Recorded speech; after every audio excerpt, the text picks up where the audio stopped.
went on our first mission. It was the first mission that going to the Ruhr Valley in Germany. We were going to a synthetic rubber plant to knock it out at hulls. And so on the first mission, on our way over to this target, we encountered, going over the Zuider Zee in Holland, we encountered tremendous flak. And we were hit with some of this flak, and then we lost an engine. And so as a result, we had to drop down from the formation. However, we were determined to go on to the target, and just as soon as, no sooner had we got through the flak of the Zuider Zee, then we hit the fighter squadrons.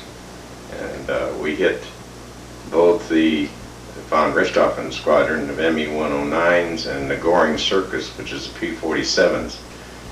Part of the von Richthofen squadron that flew in North Africa, coming back, of course, after they had won over North Africa. The Allies did, of course, and this von Richthofen squadron was fighting basically in Italy against the Fifth Army that was moving up in Italy.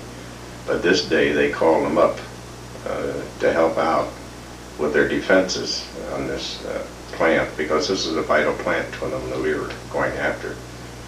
So as a result, we ran into a 105-minute running battle with these fighters, and it was quite an experience, because at altitude like that, at 10,000 feet in altitude, we had oxygen masks on, which we had to have, and you get very tired fighting at this altitude, shooting the machine guns. They become like lead weights lifting around.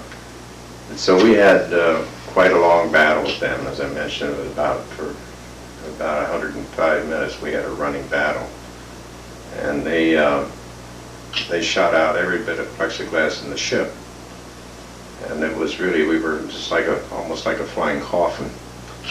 But we did go on, we did drop our bombs at the target, and then coming back out, we found that these fighters were so fanatical that they were trying to ram us. They were almost like suicide pilots, and they would come corkscrewing down through the formation trying to ram your ship. And of course, this is where the experience of our pilot, having been an experienced pilot, he had been on about 5 combat missions before, so he took evasive action. He knew what to do, and that we took quite a shaking up during evasive action, but at least he did succeed in avoiding him. However, we had more engines shot out, and we were continually losing altitude now. So on the way out, we got over Amsterdam, Holland, and he rang the bailout alarm.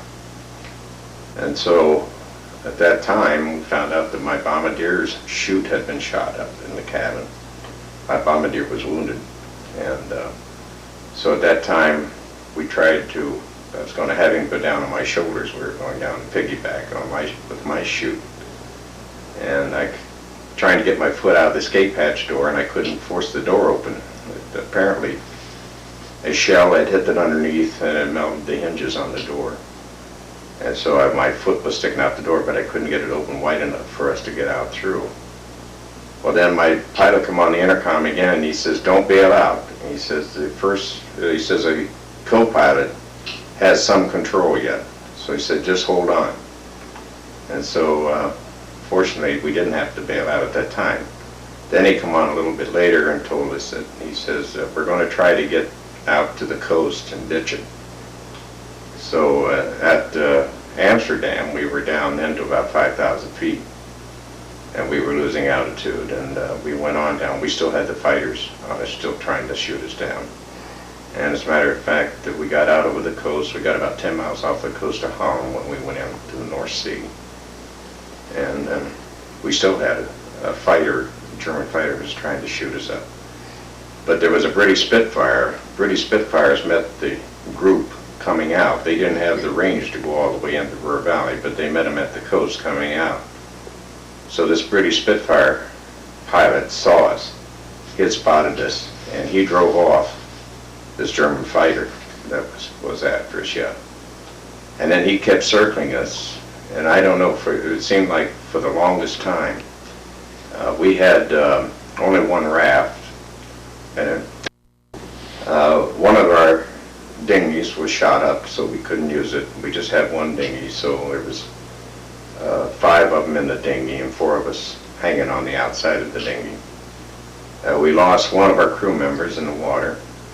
He was shot up so bad that his Mae West came off of him, and we don't know what happened other than he drowned. But we just, looking around for him, we couldn't spot him anywhere. And we had 7 wounded on the ship out of the 10 men.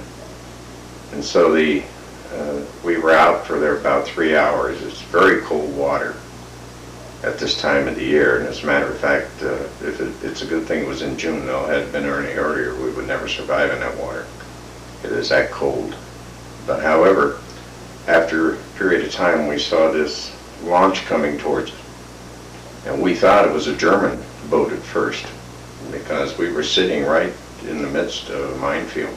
There were German mines. They used to call it E-Boat Alley.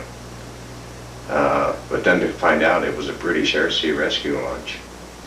And they came right in and picked us up, and they hauled us aboard and took us back to England, of course, and put us in the hospital at Felixstowe, England. And then a few days later we returned to our base, and the